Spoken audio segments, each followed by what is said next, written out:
I know you introduced yourself and said that you were called Dr. Doolittle, but I also want you to introduce yourself to people and then kind of tell them what you do. Okay.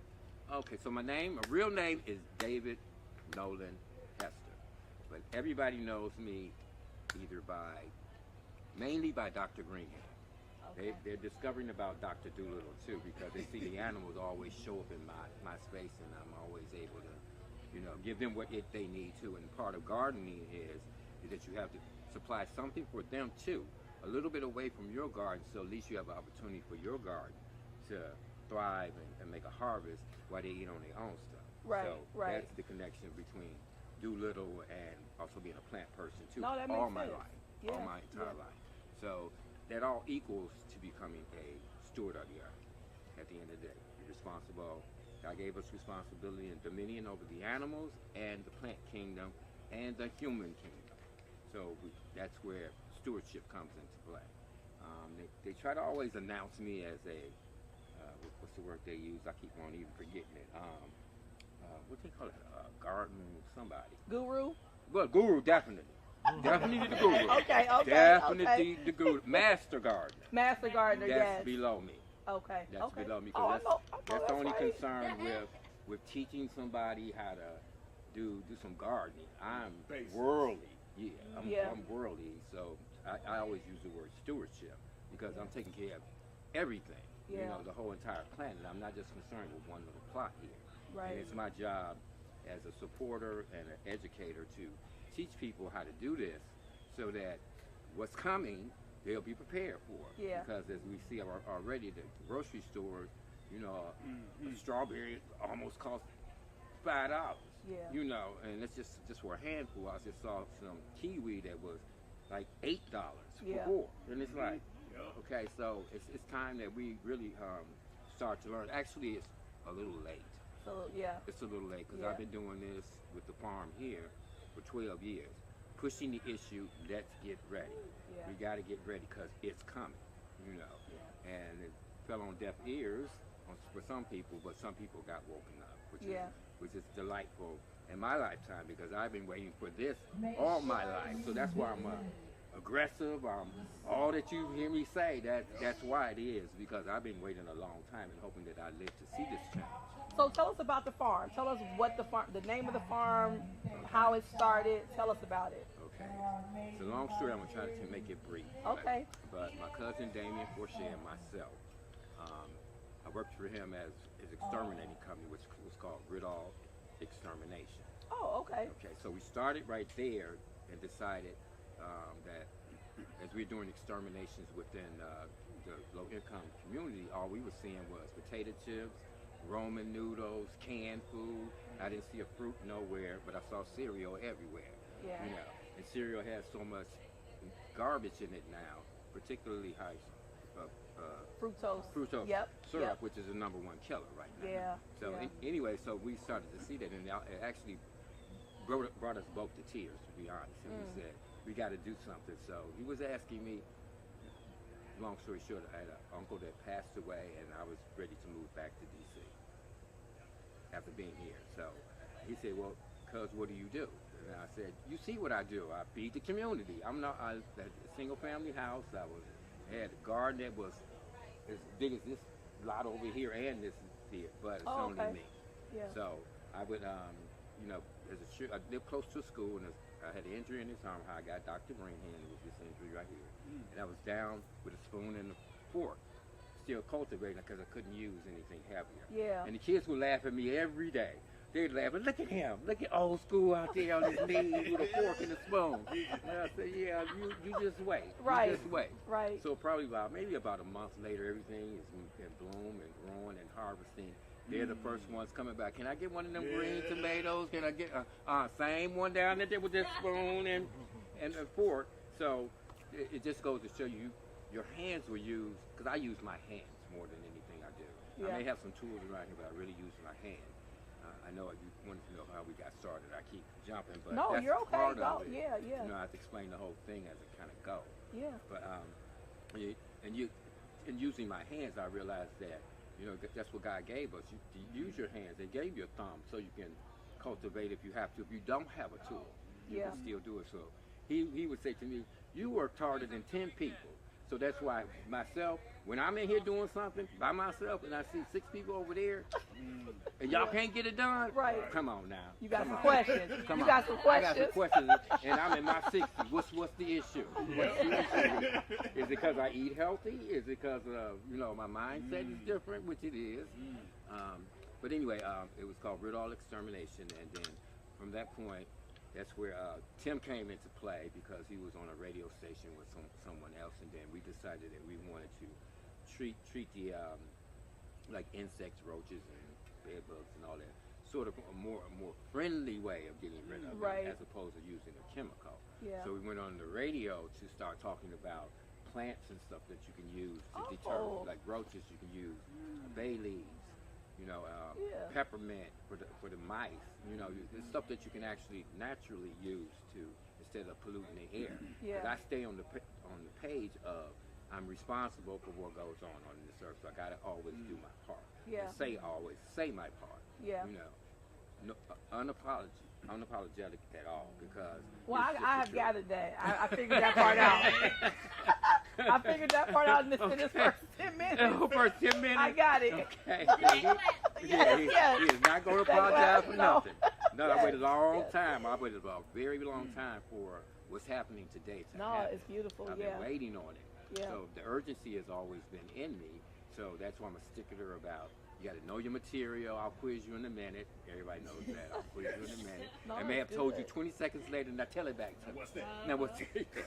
Just so that people of color, our position is always we got to do better than everybody else. Yeah. So at the same time, I know I jumped the gun again. No, you're But okay. see- Because I want to touch on that. I want to touch on the importance as well of knowing how to garden and having fruits and vegetables, but also within the inner city, right? It's important because a lot of times we don't know, right, how to garden. No. We don't know the importance of eating healthy sometimes just because based on how culturally, Well, the right, culture, yeah. how we are raised Well, at times. that was stolen from us. Yeah. A lot of stuff was stolen from us. See, I got to keep it 100 too. A lot of inventions have been taken from us between them hurrying up and getting the patent once they found it out, and then the black person doesn't get the credit. And we didn't have the resources And to, we had right, to even fight it. right, you know, right. So, yeah, to even pay for it. Right, maybe. right. And so my goal is just to make sure that everybody knows from 8 to 80, it doesn't Yeah. matter, 8 to 80 with me, to start learning how to provide for yourself, because the world is changing. This matrix is running out of time now. So now we have to at least be prepared for whatever is getting ready to happen. At least be prepared from at least your food source, because that's one of the most important things. No one's going to survive without it. I don't Sure. care what position you're in. Without any food and no fresh water, you're not going to survive. Yeah. As soon as the electricity go out, most people don't know what to do. It's like, well, what did your ancestors do? They still continue to keep it moving. Before electricity, Yeah. before all of that. So Yeah. my goal is just sort of like to get everybody prepared. I kind of slowed down from where I was because I was a beast. Yeah, at first it was like, you're gonna get this, you're gonna learn this, okay? Dial it And if back. not, then go over there to the playground, because there's a swing set, there's everything over there you need to play. Over here, we're not playing over here, and everybody on my team, you by yourself, So the class clown, I got to get him first. I recognize him right away. But that's your passion though. Yeah. Like when you're passionate about something, plus when you understand the severity, right? You understand how necessary something is. You want your people like around you to have the information, right? You want them to thrive too. So people sometimes take that as like beaten, but it's like I want you to live. Yeah. You know what I mean? Yes, exactly. Yeah. I want you to, at least us for indigenous people. I'm indigenous. Yeah. So my family is from here. Yeah. I got the documentation from, so it wasn't from Africa. Yeah. Not originally, when the continents were together, yes. Yeah. But real natives of this space, so And that's owe a me whole some nother land. that's a whole nother Not 40 conversation. acres and some. Yes. You owe me the whole thing for real. Yeah, So since that we is can't get yes. the whole thing, what we can get in an urban setting is buy the lot next door if you're capable of it. Grow some food, get your communities involved, and then you start a market in your area. So you keep your dollars right here, so it leave here 7 times before it get out there. Yeah. Not the way it is now. You get less than a penny worth in our own community, and we give all the rest out to everybody else. So it's time for change, and I'm loving it. I can see it. It's about something the happiest person on earth, to be honest. I am. So I'm more active than I have ever been in my whole entire life. Now in my 60s, and loving every moment of it. Yeah. But back to how kind of we got started. So went on a radio station, and we started talking about better ways to like combat insects in a more friendlier way. Right, more humane way. And then we started using some of the money. This is just honesty. Using some of the money that we were working for, because we did some work with CMHA doing most of the extermination. Yeah. Taking our checks and helping to pay that electricity bill here when we first got started over across the street, which was an acre and a third. That's what we started with. Okay. We're now up to 19 to 23 acres now. So when you all originally got the land, it was intentionally after that time period where you said we want to cultivate some land to have food source for other people, or? Well, we realized that actually wound up going to Youngstown and actually meeting Will Allen, who was the original guru. I'm like right behind him. Okay. Will Allen? Will Allen. Okay. Good people. We really enjoyed time together. Spent together. Yes. On the partying side. When it comes to kicking it to the club and all of that stuff. When everybody else want to go to sleep, me and him was trying to find a Jamaican club, or, so we could get our exercise in. And mind you, he had a limp, but he managed to, when he saw me doing, it's like all the girls are dancing with him, because everybody else is being a wallflower, being scared to get on the floor. Bring 20 of them to me. So I'm going to handle it all. That's the way it come out. Yeah, I'm a dance instructor as well. Yeah, I skate very well too, just so you know. I'm legendary on the skating. Yeah, I'm legendary on that too.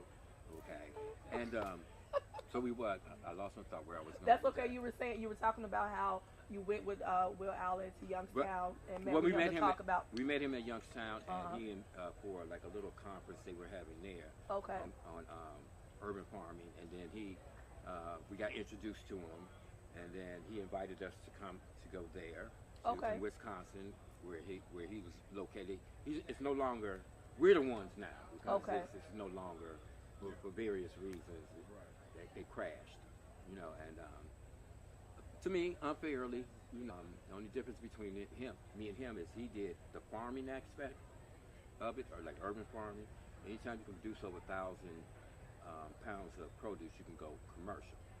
And then, but I got all the genres. I landscape, I design, as you can see what the farm looks like. What the farm looks like. That's part of me. My main goal was, for me personally, I like flowering plants, tropical plants, and stuff like that. And what happened was my dad was like, "Oh, that front yard looks so good, and the grass looks good, but I think you better come back here and help me till this soil." Okay, so that's how I really got into it. I knew how to do it. It just wasn't like. So I had to figure out what I needed to do with that from an artistic side, because when I was in high school, my art teacher told me not to become an artist. Yeah, she told me not to become an artist because you don't have kind of like the mindset for it, because sometimes artists will starve before they get big, and they'll, be a little bummy if they want to. Now, that ain't me. So she recognized that in the 9th grade. She recognized that right away in the 9th grade. No, and it's not that you can't, draw or anything. You just don't have the mindset from it. I was crushed. I really was crushed. It was like. Then years later, I figured out after being around artists in D.C. and New York and, Atlanta, I started seeing this is what she was talking about. Even though they got their success, even though you're a great painter, the first 3 years you got beautiful stuff and it's not selling. Well, you haven't earned your way yet. Yeah. That's what I learned, but you haven't earned your way. So I take the same concept here is I don't care what you do, you always start at ground zero with me. So then you have to earn it up. I don't give out A's. Well, I did just recently give out A's because you can't let them think that they tops. You gotta always keep them a little bit nervous. How do I get that A? Then if I get that A, I gotta work a little bit harder. That's the goal is for you to work a little bit harder. Because this is no job for no novice person. Right. Because it entails hard work. Even though I stay clean and stay sharp, I work at it, you know.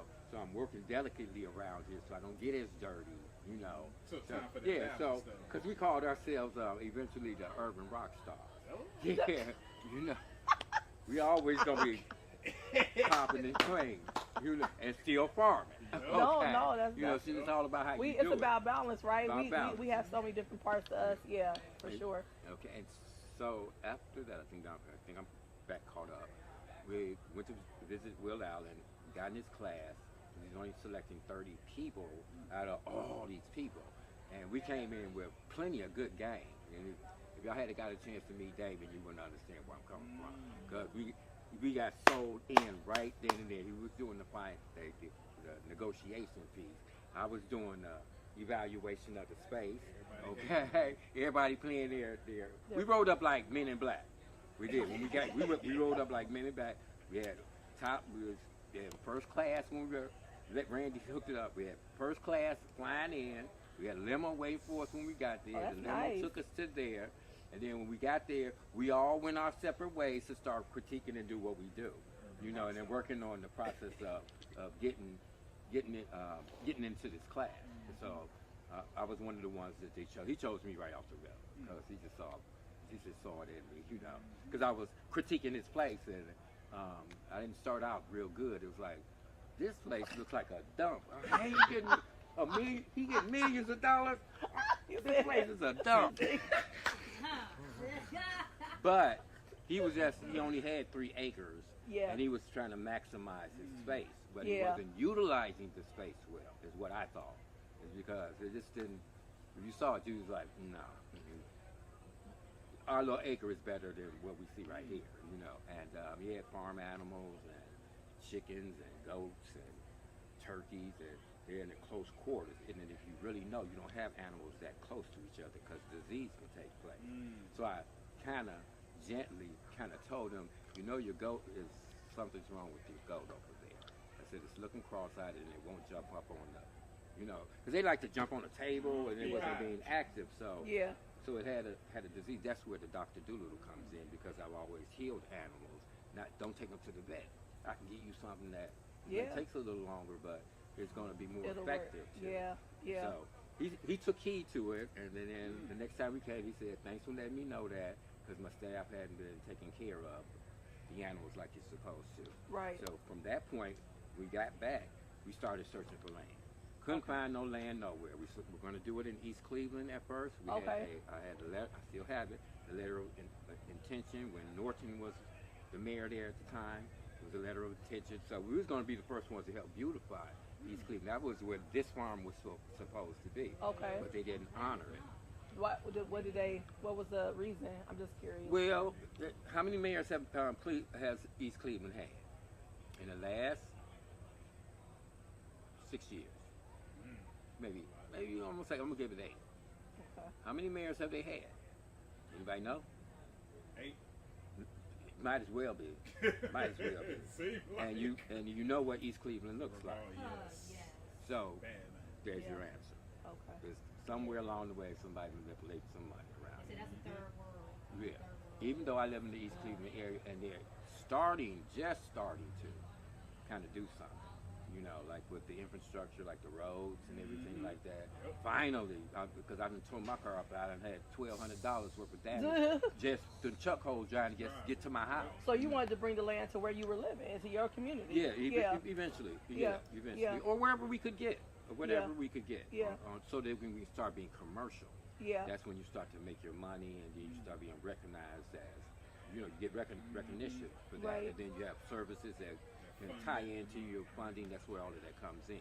Right. So we're all, me and Damien, we're all over Cleveland hunting for land because we wasn't gonna wait on nobody, you know. And we wind up getting a spot over on 55th, but it was so lumpy, and they still had the housing parts of the housing buried in there, so the land was toxic. Yeah. So we had to start over again. So biggest thing I do want people to know is, don't think that the land is that easy to get, even if it's a lot, because we struggle trying to find the space, you know. And then I believe Randy got involved, talked to Burton Bell Carr, And then we teamed up with the executive there, and he would come down, and we had they said, we'll give you 9 acres, which was supposed to be all of this back up to Kinsman.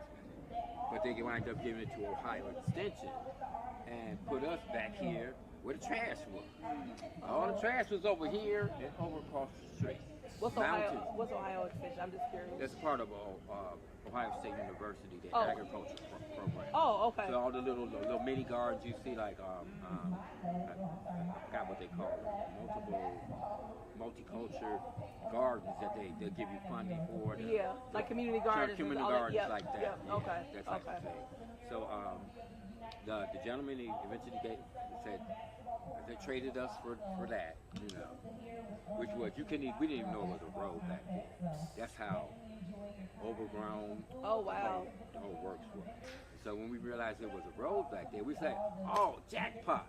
That means we can get our vehicles in and out, the bigger trucks in and out, easier than how everybody else has to maneuver." And so it actually worked out for you. So it worked out for us. And they didn't know that was a secret weapon because they was looking for us to fail because they never heard of Britall. They never really heard of me.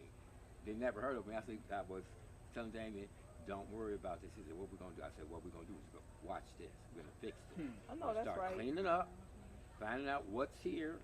That's part of the landscape, which is called permaculture.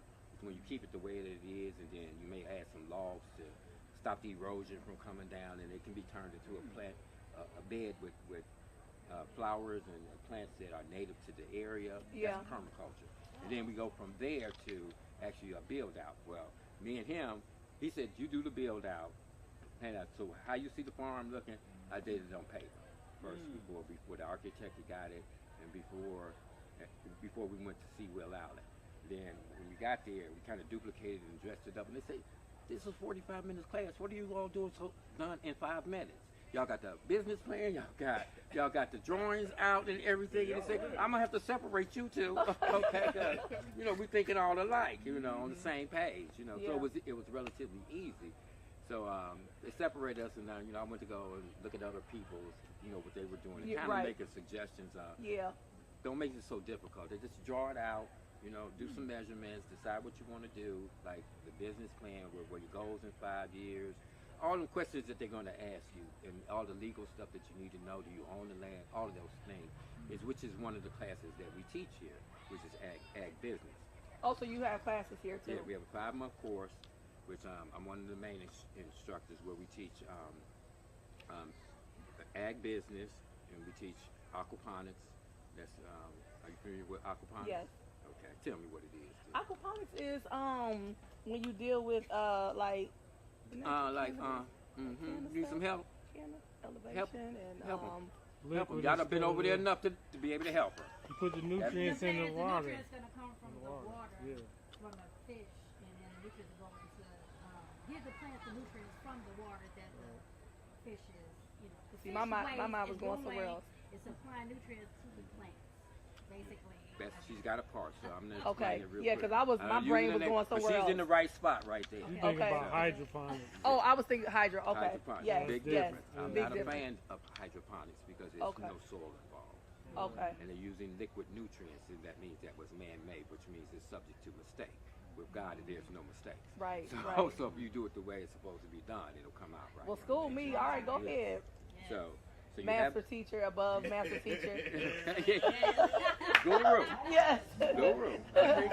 And they decided to call me the guru. No, that's okay. That wasn't nothing I told them. That's like OG. They got to give you that title. I didn't choose Greenhead. I didn't choose none of that. I ain't choose Snoop Cat, Snoop Dogg, Snoop Dogg.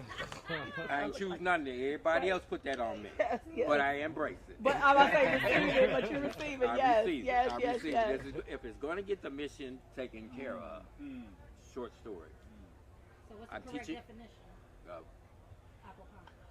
Aquaponics is the combination of plants and the animals together in a simultaneous and no, that's not the word I'm going to use. When they're working symbiotic relationship. Yeah. Okay. So what happens is the poop, which is called emulsion, but you can say poop if you want to but you know, when you're around people, certain people, they want to use the like. Oh yeah, different vocabulary, terminology. and yeah. they don't use it. I'm teaching them to use it. No, that's not fish poop. It's fish emulsion because they sell fish emulsion, which is poop. They just process it a little better and then charge you $30 for it. Small bottle, just so you know. So anyway, what happens is that the fish emulsion goes up a tube, which is a pump. It pumps it up to the top. Once it goes into the top, it's where it can spray out. And so those nutrients are collected as nitrates through the plant. The plant in turn turns into nitrites, which is used poop, then release something else to make the water clean. So cleanses out the water. And most plants, that's what they do. They filter out pollution and all kind of toxic things. That's what they do. Right. So, and the way that the beds are made, they look like they're perfectly straight, but at the top is slightly slanted so that gravity pulls the water down. So, so we're talking about part of being economically sound as far as money-wise, what you're putting into it. If I can make nature do it for me, why would I buy something that's so nature doing it for free, pumping clean water back down to the fish. Yeah. We always think we have a better idea. A better idea. So once that water comes back down from gravity pulling it down, it comes out as clean water, not for drinking purposes, but for just to keep the fish clean and keep them happy. And then you got to recognize, you know, when the fish is happy and when it's possibly have disease. So all these things are taking place. You'll learn in the class, in the aquaponics class. Okay. That's the aquaponics. So if I asked you how the aquaponics work, could you tell? Yes. Okay. You got the floor. You want me to tell you now? Tell me now. Okay, so what it does is once the fish have the emulsion, once they poop, right, this pump basically sucks it up, does something altogether, right? It has some kind of thing that it does within the system. My hands will tell the story, right? Yes. Because I'm an arm, I'm a hand, yes. I'm all that. All that good stuff happens. Then what happens is it comes back out, it cycles back down into the water, and then it's able to be used by the fish because they have clean water, not for drinking purposes, as we stated earlier, but for them to operate in a and thrive and be healthy and be happy because we want happy fish. So what did the plant do? What did the plant do? Filter. The plant filter. Yeah, thank you. So what comes back out once it filters it? It's real simple. Don't take yourself through a whole line. What happens when you filter? See, I'm overthinking because I think I'm getting quizzed, so I'm like. So I'm trying to make sure I get that A. I want to keep you there too. I want to keep you there. I want to keep you on pins and needles because that just makes me happy. Yeah. To keep you nervous, then you think better when you're nervous because you're really trying to concentrate on getting the answer. Yeah. So when it filters out. Yeah, it filters out the toxins. It's like the trees breathe in, but we breathe out, and vice versa. You know, when we breathe out, what is it? Carbon dioxide. Right? And then they breathe it in and transfer the oxygen. When I said communicating with your plants, you're coming back and forth. I mean, that's on the basics. But mine is a little beyond that because they'll tell me exactly what they want or what they need. So it's all, and here is all individual. So it takes me longer to water everything because I have to do it all individually for every single plant in here. Whereas everybody else, they can just they can do all of that. I got to spend at least an hour and a half in here to make sure I got everybody. You know, because the plants will be screaming to me. They was like, okay, well, you didn't do what you need to do right here, which is repot this. Just take this out, period. But I look at it every day and it tells me that. You know, well, why don't you just move it or go buy one or something? You do something, you know, but that's the communication of the plant. But a quick example of what was proven was that they had 4 people in this lab and they had an ultrasound machine. Okay. And they had 4 people take care of a plant, prune it or whatever. And they were trying to see, to detect, if the plant could detect who was harming it and who wasn't. And the plant was able to detect when they brought each person in one by one. The first 3, it was like blue, a bluish color, I think. Then when the guy who was the roughest on the plant came in, it blew up red. You know, so that was just the proof of showing that plants You know, they know what you're doing to them. They know what their communication is. What was the testing? Like, what did they use? What did they use? They used an ultrasound piece. It was like a lie detector. Like, okay, they asked kind of the like person. and it'll kind of like do the little. Yeah, but this. With the after it was showing a color. Like measuring vibrations. Yeah, vibrations. It was like a color. Yeah. It was a color there, but they put it under a lie detector test because they were asking the person about, well, did you take how gentle was you was with that? And they'll give a number like between 1 and 10 or something like that. And you know, if they told a lie, it was gone. Oh wow. You know, yeah. And next to that, the plants were responding to what was being said. So they hear what we say, they see what we say, and they know what we say. The only difference between ourselves and plants is iron and magnesium. We have the iron, we have the magnesium. Everything else, chemically, scientifically, is exactly the same. Interesting. So that should tell you that we're supposed to be hand to hand with each other. Yeah. You know, so it's just proving that some of the things that I say, I'm proving that it goes hand in hand with each other. It's a science to it. It's a science. And so I It's think all that's about really interesting. like frequencies. Yeah. It's frequencies at the end of the day. So Yeah. it's only certain music out playing here. Yeah. You know, it's either going to be some jazz because they sing in response to that, or they happy salsa, line dance, something like that. Yeah. That hardcore rap, that's a no in here. Yeah. That's a no. And the plants show you that it's a no because they just might the next day be yo. Oh wow. How plants really communicate. If you think of a computer and all the wires and networks that they're going, the root system underground is the same way. It's a highway just like that. So, say for instance, if this plant, mind you, they were in the ground, this plant and this plant over here, that plant will tell just by communications and you know, like the nervous system, tell that okay, I'm going to use some of your energy to build me back up over here. You know, so they communicate with each other, and that's how the planet got as green as it has gotten because it's been because of that. Man is the only one who interfered and never gave nothing back. He doesn't give anything back. He takes all the resources and gives nothing back. So you need a person like me to stand up for the earth to tell you you're gonna give back, and I can show you how to do that. You know, and show you how to create your own soil, healthy soil, because you killed the soil. And then if you use logic, the more you give, you're gonna get back. What you saw, yes, You know?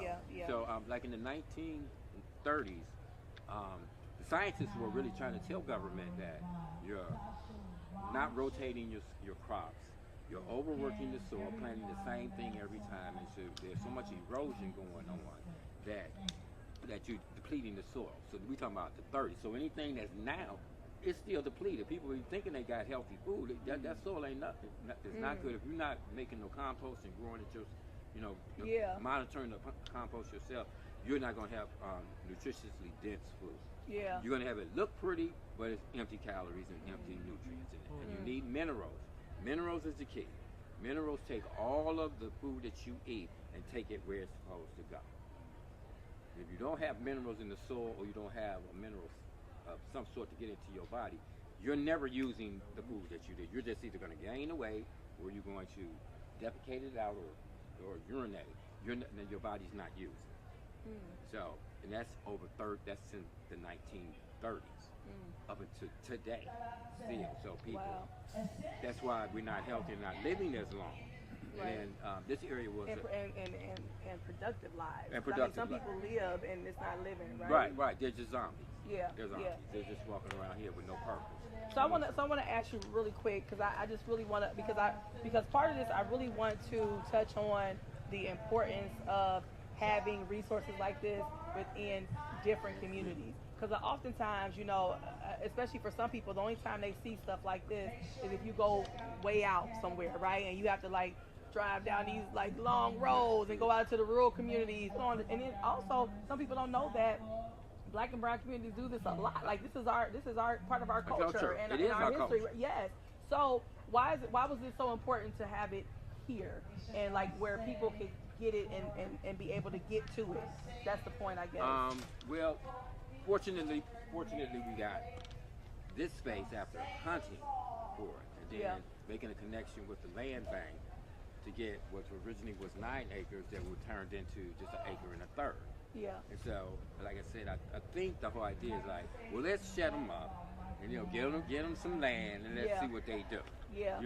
It ain't gonna work. They didn't know the secret weapon was me. I've been doing this ever since I was 2 years old. I thought it was 5. My relative told me, no, you were 2. You started getting off into all of this. So it's over 60 years. Yeah. So they had no idea. We were the dark horse. Well, who is it? Ridolph? Yeah, you're gonna find out, and it's real soon. Yeah. And from that point, like I said, we just started cleaning up, knowing that within our community we have food deserts. Yes. There's no grocery stores within, like real grocery stores within in a 4-mile radius is what they say it is, but it can be in a 1 mile radius that you don't have a grocery store, but you have a beverage store for alcohol. Yep. You have the gas station. They got all the junk food that you want, and the penny candy stores. They don't have. That's in walking food distance, right? right? And it's all in walking distance. So, right. And, if you don't have transportation to get to it, so go out to get your food and bring it back. Yeah. That's the hassle, especially if you don't work the 8-hour shift or how many hours. Normally we're gonna be working 10. So you pretty. I mean, a single parent with small children. I mean, I used to do that, right? You have to get on a bus. Sometimes 2 or 3 buses to get somewhere. And you have children, so then that's money that you have to spend for everybody on the bus. And then transporting them, making sure you're keeping up with your kids and your groceries too. Yeah. If you can't afford, back in the day, called them jitneys. Yeah, where they used to be at the grocery stores. And they be waiting out there, you waiting get a out ride. There to catch a ride. Yeah. That's long since been gone. So it's about the bus or however means you have to get it, or however close a place is for you to get food. But we realized that this is what we were handed. Yeah.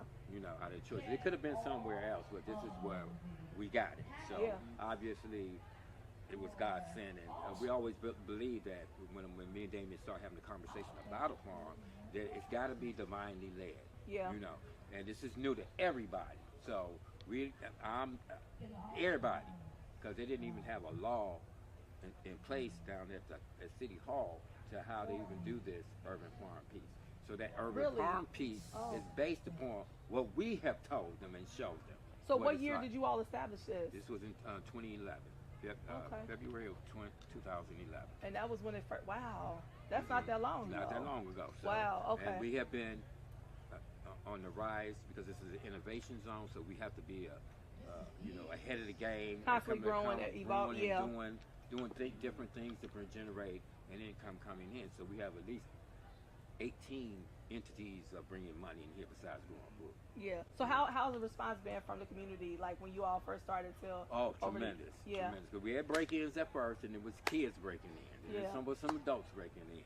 And then one day Damien just said, we're going to sit here, and I'm going to wait. And all these kids rolled up with the bike.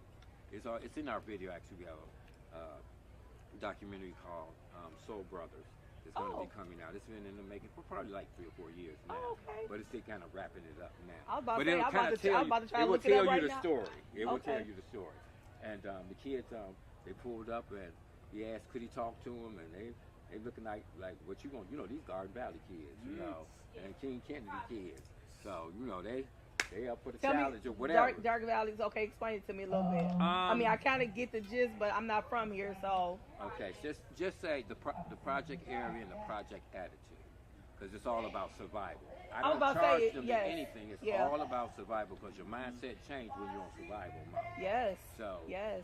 Like I said, they were doing the break-ins, and then he got to the root of it, and the root of it is because we did a comic book. Special kind of book called a toy buyback. Okay. So we exchange a toy. You exchange a toy for a comic book. Okay. Okay. And so we had all these plastic guns here and all of that stuff. So we made an art piece out of it and had an art exhibit. Oh, cool. So that people can, show how they feel about the neighborhood and what can change. And then they were the ones. These kids were the ones. And the 7-year-old was the one who picked the lock. Oh. He was the culprit of the whole thing. Everybody else was like 7 10 years and 12, old. 7 years old, picking locks. Okay, and so the reason they took it because the community that they were in, the older kids were shooting with the paint guns, and they didn't have nothing to play back with, so that's why they were doing it. So then Damien decided to give them okay, we both did, because I would give them money too, you know. Not 10 of y'all gonna roll up on me now. We're not doing it, because I mean 50 cents a piece. Now if y'all come to see me, come two deep, and you might be able to get some change. But Damien was like, however many kids was there, he had to send one me to go there. Only 2 of y'all. Run to the bank really and get that for me, because I got to at least give everybody $10. Who want $2 or nothing like that? I said, when you come see Dave, you better come. Don't come deep like that. Okay? Because if I got to give everybody something, you might get a dime a piece. Help me help you. Help me help you. Okay? So they decided that, okay, you know, I think either they may have asked about, well, you know, we'll work, you know, or Damien might have suggested to them, you know, that I got something for you to do, y'all can earn money. So they started doing the compost, you know, every Saturday. Oh, so you brought off. I love that. Then they would come on a Sunday. You got any work for me to do? They was hungry. They was their ready. whole mindset. I love. You know what? That really makes me emotional. I get really emotional about that kind of stuff because people throw away our babies, and you know, and sometimes it's like, okay, what can we do? And you know, but we have to provide them with something. And if we're not doing that, then yeah, they're gonna get thrown away because you have to. When you see the problem or the concern or whatever the struggle is, then you have to do something. You have to do right, something. and you guys provided that. You said, okay, let's try to give them this in exchange for that, and then they actually thrive. Yeah, we started putting these packages together to get socks and underwear and shoe sneakers, you know, because a couple of the kids, you know, they had mixed match shoes on and socks and something, but no one's judging. But that's what I noticed. Well, yeah, we noticed. So we say there's a need right there. Yeah, there's a need right there. And some kids gonna be talked about because they got a different shoe on or a different sock on, or you know, however they need to get around, or the bike is like don't have no seat or not that. So we started thinking about bike program to get them all a bike. That's so cool. I really love that day because oftentimes people will discount them and say, well, you know, if they already poor, what do they need? So why are you worried about toys when they need to eat? Well, yeah, they need to eat, and we'll help with that too. Yeah, but everybody wants to feel good, right? Everybody wants to get a luxury. You know, when I used to work with families, when the women would go and get their nails done, people would talk, well, what she need to get her nails done for? She trying to pay her light bill. Well, we know the light bill got to be paid, but she also wants to look. Self-care. Yes, and feel good. Nobody wants to be the only person all the time paying a bill and don't have nothing, right? You can't say nothing to look for. Right. That's why I drink out of a glass. That's what my husband always listen. Wait a minute, don't start because listen. I'm gonna have some food and some ice in there. Mr. Greenhand, don't start because I be trying to buy stuff that's easier on me. Right, and he said, "No, we drink it out of glasses." I came up in poverty, man. So I don't want to see no ramen noodles. No, I mean not judge nobody. I'm just saying. I want to see plastic no cream glass. None of that. Yes. And so I said, "I'll wash the glasses." I'll wash the glasses. Yeah. I get it. Yeah. So thank you for confirming that. It's all exercise, and they not gonna keep it clean like you gonna do it. Right. That's what they keep telling me, because I be trying to get somebody else to do it. So many times I had the dishwasher, and I wash the dishes first, then put them in the dishwasher. I do that too. I do have to do that first. We're gonna cut that out because, you know, my parents had, you know, fortunately, I used to think it was a curse at first, but my parents, me, myself, and then my older brother, and the sibling under me, we started actually doing chores like 4 to 5. I was already washing dishes, and by 6 we had to do chores early too. Yeah. So I implement that now, even though I was in the military. They think, oh, you got that from the military. I know I got that from my parents and grandparents. Right. You know, they were always saying that cleanliness is next to godliness. So, in closing, because I know you have things to do and you are busy. What would you say to somebody else that wanted to do this? Because you know it's a lot of places that are doing this where they're having like these small plots of doing the community gardens. But what would you tell somebody to inspire somebody else? Well, first of all, you take a class. Take our class. Because our class is going to cover the business aspect of it. It's going to add several of the entities that are involved with it. The business part, how to maintain your plant. Even though you grow it, you still got to maintain. If I didn't get out here and weed this stuff every day, it would not look like this, what you see here. In this space around here. I do it every single day because that's what my grandmother did. Every day she said, don't wait till they get this high, then you get discouraged, and you know, the weeds take over, then you don't want to do it no more. So what I really want to encourage is to definitely take a class. You know, the 5-month course with us in particular, if you can afford it. Outside of that is you get the education. part of the education will determine whether you can actually do this on a business aspect, because it's a lot entailed to it. Just because you grow food don't mean you're gonna sell it. Just and some people may just want it for themselves, right? And that's part of it too. Yeah, you got to know, you want to know your reasons for doing it, right? But we give it to you right off of the top as a business type aspect of it. I like that. So that's really the primary option there. But learning anything that you can will help you at wherever you're at, right? Whatever stage you're right. And I'm listening to you. And I would say that team play. Be a team player. Yeah. Because it don't work without a team, as far as this is concerned. And you're going to have to put some sweat equity in. So don't be looking for no return of money right away. Right. You know, because it doesn't work that way. Right. Now we're starting to make money, but we're putting money in using the grants and anything that we had to do the build out. So this place is worth millions of dollars based on the entities that each one has. Because we have the compost we sell on our own. We started a small bin. Then it for a larger band to everything you see over across the street. Oh, wow. I'm going to walk around a little bit to kind of look that's around. That's called Soul Brothers over there. Oh, Soul Brothers? Yeah. All right. Soil Brothers, yeah. Soil Brothers. So okay. we got get the education. Yep.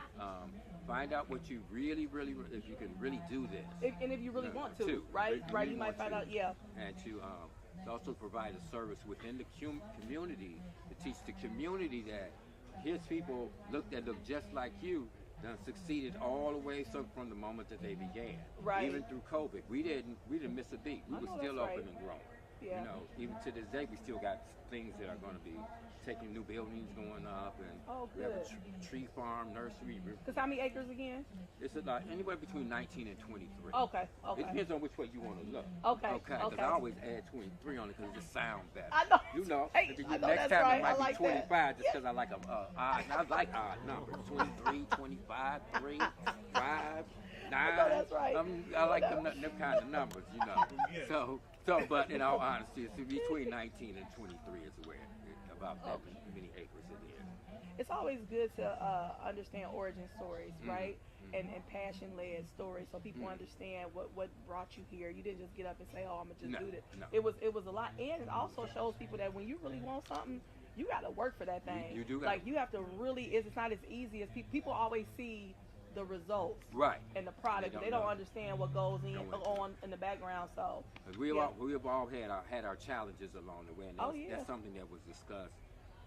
Me and Damien discussed early on before we even got it past just a vision. Yeah. You know, it said there's going to be issues here. Yeah. And everybody's going to have their parts in here. Yeah. But we have to keep our eye on the prize and don't deviate from the program. Yeah. Too much. There's been deviation, but well, yeah. I mean that's natural, right? And then I pulls it back together too because I'm not going to let this fail because this is greater than any of us. Exactly. And it's for us. Yeah. And we have to move ourselves forward. Yeah. I never thought that I would be trying to make a difference to move us as black people forward. Yeah. It's always been in my head, but I never thought the action would take place. Yeah. And now look at what you're doing. Yeah. I be going places that I didn't even know I was famous. They be talking about you famous. Where? Okay, other than, I know what y'all gonna say, you look like Snoop, but Snoop look like me, just put it on camera. Right, cause no, 13 years older than him. I'm a tag Snoop. 5 days apart. His birthday's on mine's on the 20th. Oh, really? Mine's on the 20th. His is on mine's on the 15th of October. His is on the 20th, the same day as my sister. Oh. I've always had braids all my life except for when I was in service. Always stay fly. Always dance. I think I might dance maybe a little bit better than him because I got a little age on him. Well, yeah, so Snoop don't really dance. He don't really dance, but I tear that flow up. Up. So, having said that, yes. yeah, I'm going to take